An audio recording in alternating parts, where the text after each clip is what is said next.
Bulan baik, ada malam-malam yang baik. Siapa yang dapat malam itu? Hanya manusia yang baik. Ya, manusia yang baik. Nah, manusia yang baik yang bagaimana? Yang dia dapat Lailatul Qadar, yang tidak masuk kategori manusia terblokir. Apa yang pengen saya sampaikan sederhana, simple, karena khairul kalam maqal wadal. Sebaik-baik ucapan adalah yang qal sedikit wadal, tapi bisa menjadi petunjuk. Jangan banyak tapi buat pusing. Ya, sedikit tapi jadi petunjuk. Itu sebaik-baik ucapan.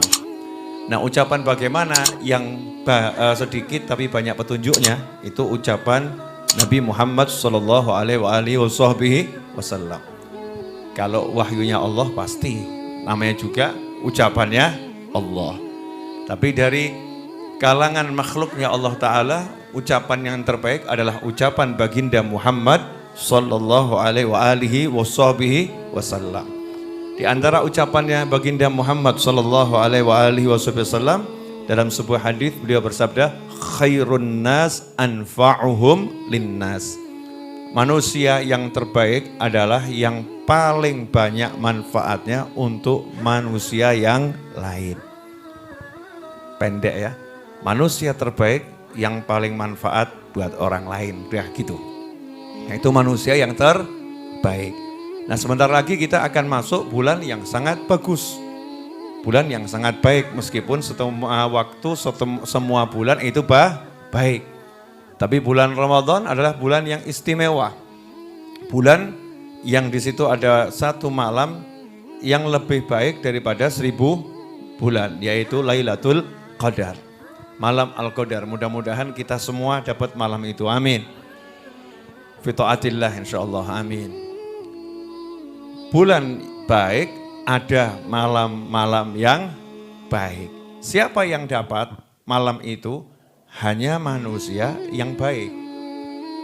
Ya, manusia yang baik. Nah, manusia yang baik yang bagaimana? Yang dia dapat Lailatul Qadar, yang tidak masuk kategori manusia terblokir. Ada orangnya sholat tapi diblokir. Puasa diblokir. Kan banyak tuh disebutkan dalam riwayat. Berapa banyak orang yang puasa yang didapat hanya lapar dan dahaga. Ya, yang didapat hanya lapar dan dahaga. Kenapa seperti itu?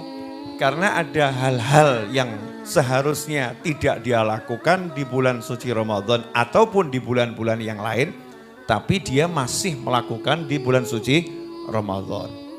Apakah itu? Nah, ini satu saja, nggak usah banyak. Yang satu udah sering saya bahas, ya durhaka sama orang tua. Udah sering kita bahas. Nah, satu lagi ini yang terjadi banyak di akhir zaman. Selain durhaka sama orang tua, musyahin.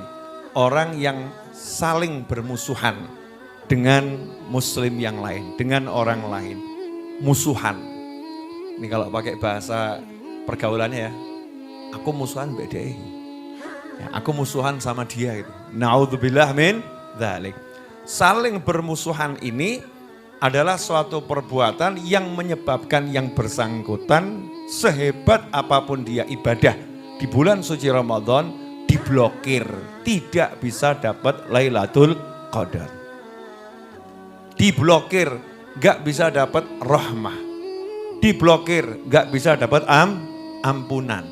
Diblokir, gak bisa dapat yang namanya dhamanah bil jannah, jaminan masuk surga. Kenapa? Karena Allah Subhanahu wa taala di bulan suci Ramadan itu sangat-sangat maha dermawan, semua dikasih ampunan. Kamu yang penting sholat, gak durhaka sama orang tua, kamu gak kecanduan dan terus dalam kondisi mabuk-mabukan. Ya, kamu tobat dari itu, kamu gak putuskan silaturahim, kamu gak musuhan sama orang. Amal sedikit saja Ramadan, dosa yang lampau selama 1 tahun habis. Artinya ada orang yang sebelum Ramadan buat Allah marah, Allah gak mau marahan sama dia.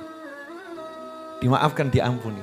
Nah ini kok ada satu orang yang di Ramadan justru dia buat marah orang lain. Dia bermusuhan dengan orang lain. Maka sanksinya besar. Sanksinya apa? Tidak akan dapat ampunan yang Allah berikan di bulan suci Ramadan. Tidak akan dapat malam Al-Qadar. Ada yang ngomong begini. Ustadz, Habib, Yai, Guru. Kok berat betul ya? Masa gara-gara musuhan saja kok nggak dapat Lailatul Qadar? Kalimatnya sepele ya. Masa cuman gara-gara musuhan kok nggak dapat Lailatul Qadar? Saya ini loh punya tabungan di salah satu bank. Tapi gara-gara saya masukkan PIN 3 kali salah, diblokir itu. Cuman gara-gara salah masukkan PIN, saya nggak bisa pakai mobile banking. Diblokir mobile banking saya. Kenapa? 3 kali salah masukkan PIN. Nah, cuman goro-goro. Lali keliru loh ya. Mau pakai uangnya sendiri pakai aplikasi tidak bisa. Kenapa seperti itu? Karena ada aturan yang dilanggar. Banknya juga jawab, oh gampang itu, telepon CS selesai. Betul ya? Nah Allah juga bilang, gampang itu, kamu tinggal ngomong sama yang bersangkutan, gimana kabarnya, kamu maafkan dia, saling memaafkan, selesai. Pertanyaan saya, memaafkan orang itu beratnya di mana toh? Kok angelmen tuh? Kebanter nih. Kok angelmen? Memaafkan orang itu beratnya di mana? Sakit. Padahal gampang toh ya. Aku maafkan kamu, selesai. Ada yang kurang. Terus kalau kita maafkan orang, duit kita kurang. Enggak. Saya misalnya, saya kan alhamdulillah lumayan ganteng ya. Alhamdulillah. Terus kalau saya maafkan orang, ganteng saya kurang gitu. Enggak. Jenengan ya alhamdulillah ayu. Betul kan ya? Terus kalau jenengan itu memaafkan orang, cantiknya berkurang. Enggak. Kalau maafkan orang terus pangkatnya turun. Enggak. Nah, kenapa kok susah maafkan? Nah itu. Maka dikasih trigger sama Allah Ta'ala. Dikasih satu pemicu. Mau surga, selamat neraka, dapat ampunan, Lailatul Qadar, mau maafkan orang lain. Ojo musuhan. Jadi Allah ini membuat Ramadan itu bulan penuh perdamaian di jagat raya. Makanya jangan bicara perdamaian sama muslim. Karena muslim itu hidupnya selalu diajarkan untuk berbuat damai. Assalamualaikum, damai untuk kalian.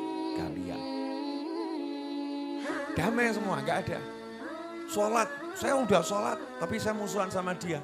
Ya sholatmu bagus, musuhanmu elek. Nanti itu ada resiko yang diterima buat yang bersangkutan. Karena mengutamakan hawa nafsunya, mengutamakan egonya, mengutamakan dirinya, kemudian meremehkan Allahnya. Allah nggak tahu sakitnya hatiku, wedan loh. Gila enggak ini? Allah bilang maafkan dia. Allah nggak tahu betapa sakitnya hatiku. Allah nggak tahu dia melukai aku seperti apa. Gendeng gue. Gila. Na'udzubillah min dzalik. Allah nggak tahu perasaan saya. Seakan-akan ngomong begitu kan ya.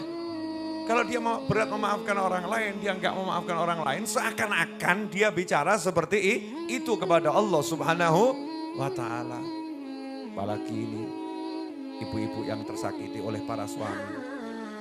Masya Allah, sudah suaminya nggak ada, masih bisa blokir surgamu. Masya Allah, ngeri enggak? Sampai kiamat, aku tak mau melihat wajahnya lagi. Bagus, memang jangan, bukan mahramnya. Ya, bukan suaminya lah lagi. Ojo mbok sawang-sawang, ojo mbok deleng-deleng, ojo bagus. Tapi dalam konotasi yang positif. Bukan dalam konotasi menyimpan rasa benci sampai mati. Aku nggak akan ngelayat. Bagus. Ya, ojo mbok layat gak apa-apa, tapi dongakno. Allahumma gfir lil muslimina wal muslimat. Kelengan, mantan bojo muslim. Muga-muga selamat dunia akhirat. Masya Allah. Bagus. Allahumma ighfir lil muslimina wal muslimat. Yang satu itu jangan ya Allah. Aneh atau enggak aneh? Aneh kan? Kok seneng musuhin orang lain? Kok seneng dia nyimpen rasa gak suka sama orang lain? Sehingga hidupnya